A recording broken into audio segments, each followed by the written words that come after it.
नवाज शरीफ का नाम ECL से निकालने का मामला। फरोग नसीम की ज़ेर सदारत काबीना की ज़ेली कमेटी का इजलास आज सुबह 10 बजे होगा।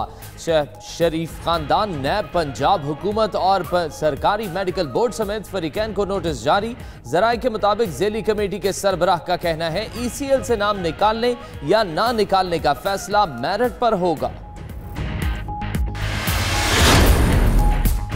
काबीना अरकान की अक्सरियत नवाज शरीफ का नाम ECL से निकालने की मुखालिफ। फवाद चौधरी की भी नवाज शरीफ को बाहर भेजने की मुखालिफत। चौधरी सरवर ECL से नाम फौरी निकालने के हामी। चौधरी शुजात का कहना है किसी की बीमारी पर सियासत ना की जाए, नवाज शरीफ के इलाज का मामला गोरख धंधे में ना उलझाया जाए।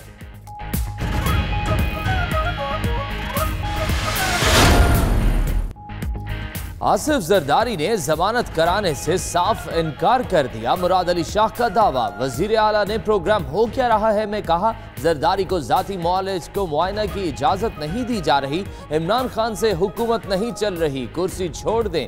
उधर आसिफ जरदारी से आसिफा भुट्टो, फारूक नाइक और लतीफ खोसा की मुलाकात। खानदानी, कानूनी और सियासी उमूर और साबिक सदर की सेहत के मुतालिक तबादला ख्याल। फजलुर रहमान का कहना है नाजायज हुकूमत के खात्मे के लिए जद्दोजहद जारी रखेंगे। स्टेट बैंक में $445 मिलियन कहां से आए? सवाल पर हफीज शेख जवाब ना दे पाए।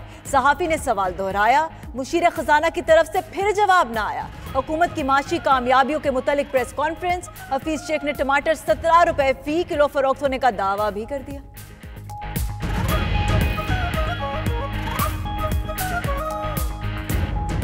कराची में सब्जी मंडी में 17 रुपए किलो टमाटर मिल रहे हैं।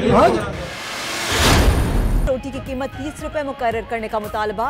रावलपिंडी नान भाई एसोसिएशन की भी इंतजामिया से मुज़ाकरात नाकाम। कहा आटा और मैदा महंगा हो गया, सादा नान 20 और रोटी 15 रुपए से कम में बेचना मुमकिन नहीं रहा।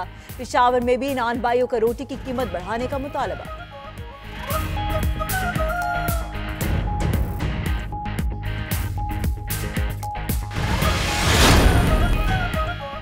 सर्दी पंजे गाड़ने लगी। बालाई इलाकों में पारा -6 तक गिर गया। स्टोर में कम से कम दर्जा हरारत -4, स्कर्दू में -3 रिकॉर्ड। पेशावर में पारा 8, लाहौर 13, इस्लामाबाद 9, कोयटा 4, कराची में 16 तक गिर गया।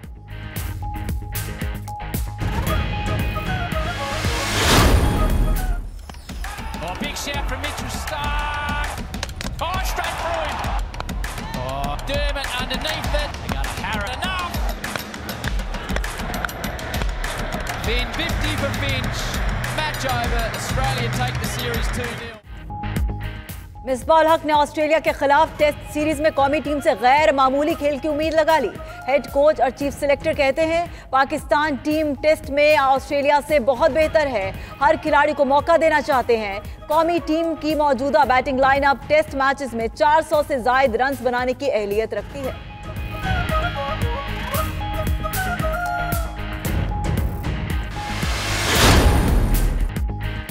सूरज के मुखड़े पे काला काला तिल, तार जमीन और सूरज के दरमियान आ गया। पाकिस्तान की साहली पट्टी के इलाकों में भी डूबते सूरज के सामने सयारे अतार्द का नजारा किया गया।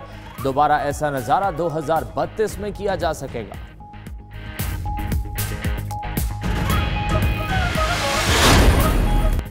लोगों में घर बैठे ऑनलाइन अशिया खरीदने का जुनून। चीन की आलमी ई कॉमर्स कंपनी ने सिंगल डे सेल मेले में रिकॉर्ड 38 अरब 30 करोड़ डॉलर कमा लिए।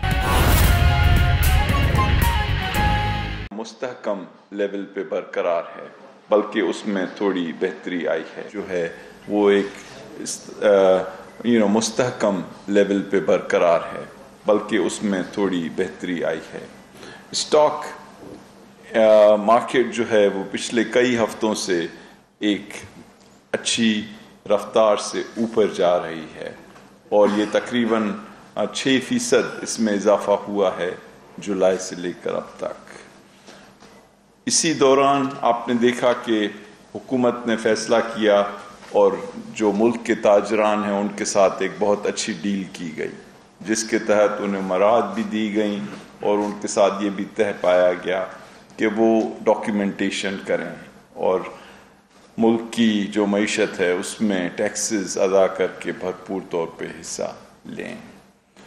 फिस्कल साइड की जानिब दूसरी चीज़ एक और बता दूं कि इन 4 महीने में कोई 2.1 अरब डॉलर जो है, जो कर्जा पिछली हुकूमतों ने लिया था उससे वापस भी किया गया, ताकि इस मुल्क की जो क्रेडिट रेटिंग है वो बरकरार रहे। और साथ ही साथ एक अच्छे अंदाज में मुल्क की मईशत को चलाने का ये भी एक नंबर है कि स्टेट बैंक ऑफ पाकिस्तान से पिछले 4 महीने में टका भी उधार नहीं लिया गया। तो ये तमाम चीज़ें अगर आप मिलकर देखें तो बहुत एक तकरीबन अच्छी पिक्चर उभर रही है। एक जो बड़ा इवेंट हुआ पिछले हफ्ते वो ये कि IMF, जिसके साथ हमारा एक बहुत बड़ा मुआहदा है, वो यहाँ आए और उन्होंने पाकिस्तान की मईशत के ऊपर एक रिपोर्ट बनाई कि पाकिस्तान की इकॉनमी कैसे चल रही है। ये रिपोर्ट वो अपने शेयर होल्डर्स को पेश करेंगे, लेकिन उसके अंदर जो अहम नुक्ते हैं वो ये हैं कि उन्होंने कहा कि पाकिस्तान की मईशत में जो भी उनसे वायदे किए गए थे, जो भी टारगेट्स तय किए गए थे, वो बहुत बड़े फासले से पूरे कर लिए गए। तो ये एक बहुत बड़ी इंडोर्समेंट है IMF की तरफ से। उन्होंने कहा कि all performance criteria for Q1 were met with comfortable margins, यानी जो भी परफॉर्मेंस के क्राइटेरिया थे वो तमाम बखूबी और बहुत अच्छे फासले से मुकम्मल तौर पे पूरे किए गए। और IMF की जो ये खुसूसी टीम थी, इन्होंने रेकमेंड किया कि पाकिस्तान को दूसरी जो ट्रांच है, तो दूसरी किस्त है IMF की तरफ से $450 मिलियन की वो दी जाए।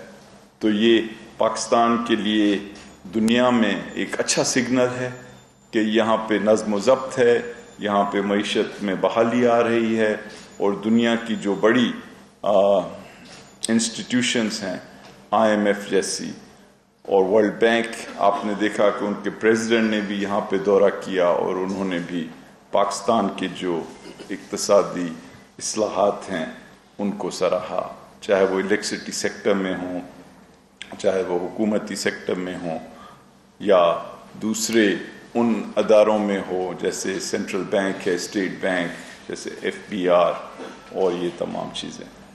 तो ये 2 बड़ी चीज़ें। अब तीसरी चीज़ ये कि यहाँ पर कुछ ऐसे डिमांड्स उभरते रहे हैं और कुछ ऐसी ज़रूरियात हैं जिन पे अब हम मुकम्मल ध्यान देकर उनको हल करना चाहते हैं। तो उसके लिए मैं चंद जो है अनाउंसमेंट्स करना चाहता हूँ। पहली बात ये कि नया पाकिस्तान का जो प्रोग्राम है प्राइम मिनिस्टर इमरान खान का, कि लोगों को घर बनाकर और बनवा कर दिए जाएं, उसके लिए हम इस वक्त तक 30 अरब रुपए इजाफी एलोकेट कर रहे हैं।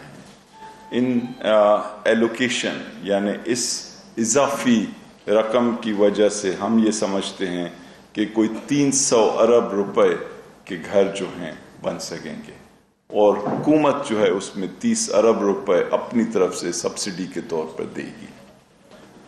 दूसरी चीज़ ये कि जो भी बिजनेसेस इन घरों को बनाने में मददगार साबित होंगे और इस एक्टिविटी में पार्टिसिपेट करेंगे, उनके लिए टैक्स जो है उसमें भी एक खुसूसी रेट रखा जाएगा।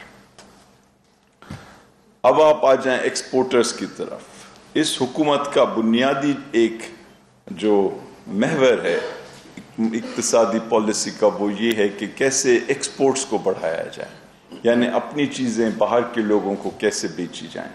तो उसके लिए हमने फैसला किया है कि हम 200 अरब रुपए इजाफी एक्सपोर्टर्स को दें, जिसे सब्सिडाइज किया जाए।